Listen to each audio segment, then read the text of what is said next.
Hello, hello les gens, j'espère que vous allez bien. Un bon lundi pour vous aujourd'hui. Je regardais hier, j'ai fait pas mal de vidéos depuis 3 mois. Et, euh, et c'est chouette parce que ça veut dire que j'ai donné du contenu. Donc je vais faire un petit tour d'horizon voir s'il y a personne. J'aime bien faire des vidéos sans personne. C'est pas une peur, ça va. Je suis pas en colère. Ah la colère, c'est terrible ça. C'est terrible cette colère. Hein. On se met en colère pour n'importe quoi, pour les bouchons. Ah, je suis en colère, on peut pas mettre son clignotant lui. Mais il y a des gens, ils sont fous en voiture, complètement fous. Et c'est dingue d'être faire partie des gens qui rouspètent parce qu'il a pas mis son clignotant, parce que peut-être qu'il a coupé la priorité, qu'il aurait pas dû, ok. Et là, vous êtes vivant, votre voiture est vivante, tout va bien. C'est ça qu'il faut voir. La colère. Est-ce que vous êtes en colère tout le temps, là, comme ça? Pour un moindre truc? Vous cassez un verre. Oh, mais c'est pas possible, mais comment t'as fait? Mais c'est pas vrai. Et partout, partout, parce que la colère, elle vient de quoi? Elle vient du stress. Elle vient des peurs. Elle vient de l'adrénaline. Quelque chose que j'ai du mal à dire, ça, c'est vrai. La colère, c'est terrible, ça, la colère. Si vous appreniez à baisser cette colère. Non, c'est pas possible, attends. T'as vu les gens avec qui je vis, t'as vu sur la route comment ils sont. Mais t'as vu quand même, c'est dingue ça. C'est fou ça. La colère, c'est terrible ça quand même. C'est joli ce point. Oh là là, t'as vu l'autre. L'autre il a que ça à faire de se faire des vidéos.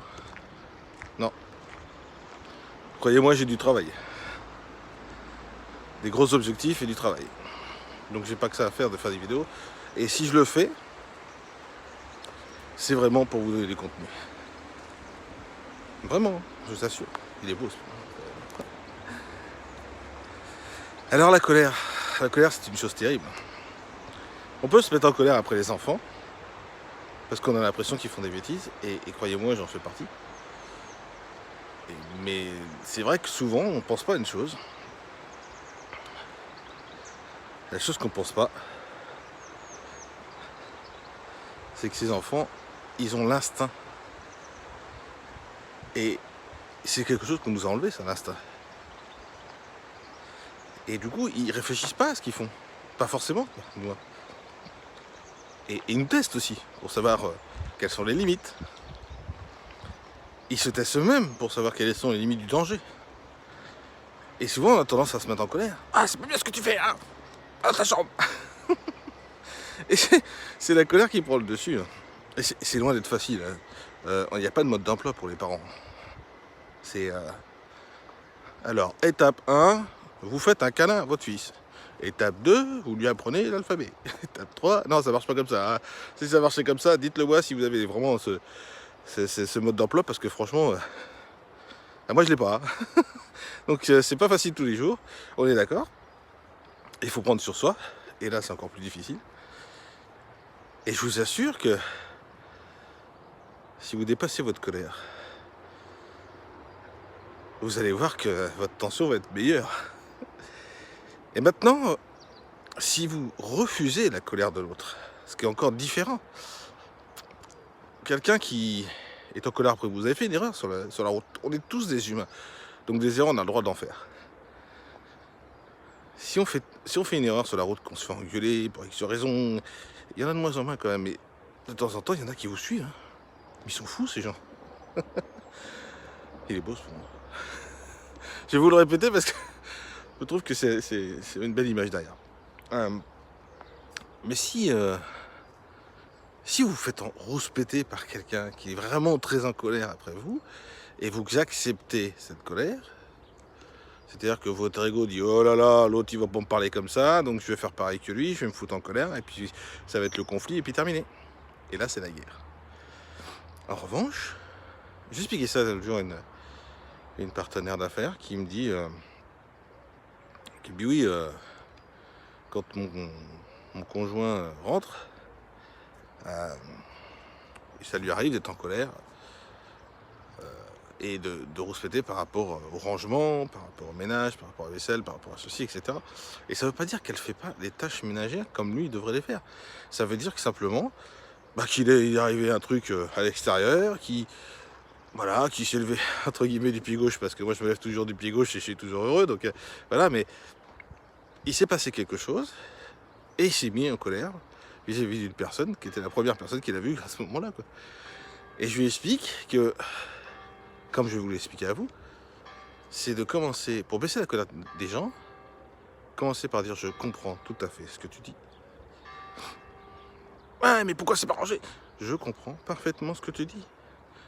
En revanche, peut-être que j'ai pas eu le temps. Ce qui serait intéressant, c'est que tu me poses la question de savoir ce que j'ai fait pour pas ranger cette vaisselle, par exemple. D'accord? Et pour tout, ça marche. Quelqu'un qui... Alors moi, j'ai travaillé dans le commerce pendant un certain nombre d'années. Et des gens en colère, j'en ai vu. Vous avez vu le prix du carburant? C'était en station-service. Et la personne se fâche envers vous parce que vous êtes la première personne qui voit. Et souvent, je lui disais, qu'est-ce que vous voulez que j'y fasse? C'est pas moi qui fais les prix. Je faisais pas, je comprends, parce que je savais pas faire. Maintenant, je serai en station-service, je dirais, je comprends parfaitement, monsieur. En revanche, si vous avez une réclamation, faites-le directement à la société. Je suis que quelqu'un qui vous encaisse. Je vous souhaite une agréable journée. Et la personne va repartir soit avec le sourire, soit moins en colère. Alors, gérer sa colère, c'est très difficile. Très très difficile, on a tous de l'ego, c'est pas notre éducation de base. On doit avoir du répondant, on fait l'effet boomerang, on fait pas l'effet boomerang. Alors l'effet boomerang, ça veut dire quoi? Ça veut dire que quand une personne vous met de la colère et vous la renvoyez, ça revient vers lui, quoi.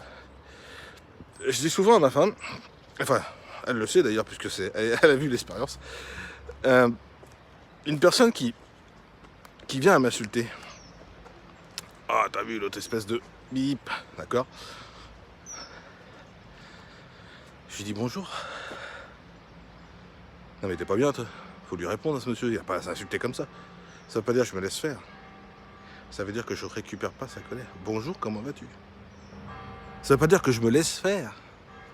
Et quand bien même je me laisserais faire, qu'ils me disent tous les jours, t'es un gros... Voilà. Et je lui dirais, mais peut-être qu'il a un problème avec un vis-à-vis de moi. Donc je lui dirais, j'espère que tu vas bien, mais s'il y a quelque chose qui te dérange, parle-moi. C'est loin d'être facile, je vous assure. Mais c'est un travail. Et je vous assure que cette colère, elle va redescendre, quoi qu'il arrive. Quoi qu'il arrive, la personne va redescendre parce que la seule chose qui compte pour elle, c'est d'aborder un sujet conflit. D'accord? De créer un conflit.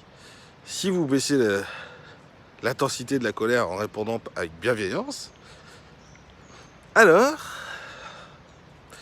vous aurez de la bienveillance en face de vous. On est tous pareils. Alors sauf si la personne est vraiment dans un état psychologique très en colère après tout, et la société, et tout le monde, etc. Et blablabla, et blablabla, ça va être compliqué. Ou une personne qui a une pathologie par rapport à ça.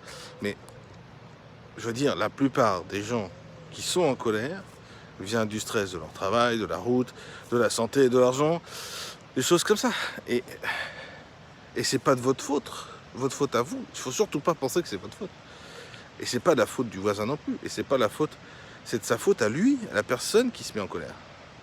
C'est lui qui est en colère. Et il est en colère après lui-même, pas après vous. C'est que vous étiez la personne, là, à ce moment-là, au moment présent.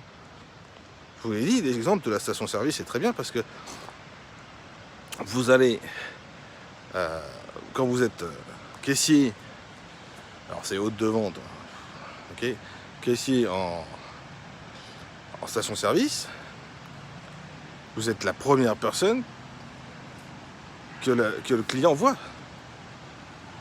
La première personne, puisque lui il sert, alors sur plus sur l'autoroute c'est un petit peu plus cher, mais lui il sert, et puis il voit le prix, je sais pas, 90 €, peu importe, pour un demi-plein, on va exagérer quand même. Et là il dit, waouh, mais c'est cher ça, mais c'est où ça, c'est quoi ces bordel, etc., etc. Et là, il est en colère. Et il vient vers vous et il vous le dit. Alors, il y en a qui vous disent, dis donc, c'est pas donné. Hein. Puis il y en a qui disent, ouais, vous avez vu le prix que j'ai payé pour ce qu'il y a dedans, c'est pas normal. Et blablabla. Et là, c'est vous qui voyez en premier. Donc, n'acceptez pas la colère des autres. Ça veut dire que... Ah, il doit être 7 heures. Que ça veut dire que refoulez pas la personne, mais refoulez sa colère. Et vous allez voir que vous allez passer une belle journée. Et en voiture, arrêtez de vous péter en voiture, ça sert à rien, vous entendez pas. Ça sert à rien, il met un clignotant, il met pas de clignotant, un petit coup de klaxon éventuellement, mais c'est tout. Ça sert à rien, il n'y a aucun problème. Bon, si vous coupez la priorité, le réflexe c'est de klaxonner, on est d'accord, moi le premier, ok. Mais ça veut pas dire que je suis en colère. Donc voilà ce que j'avais envie de vous dire ce matin. La colère est très importante à gérer. Êtes-vous en colère? Êtes-vous vraiment en colère tous les jours, tout le temps? Est-ce qu'il y a peut-être un travail à faire dessus? Voilà les amis, je vous souhaite une très belle journée et je vous dis à très bientôt. Bye bye les gens.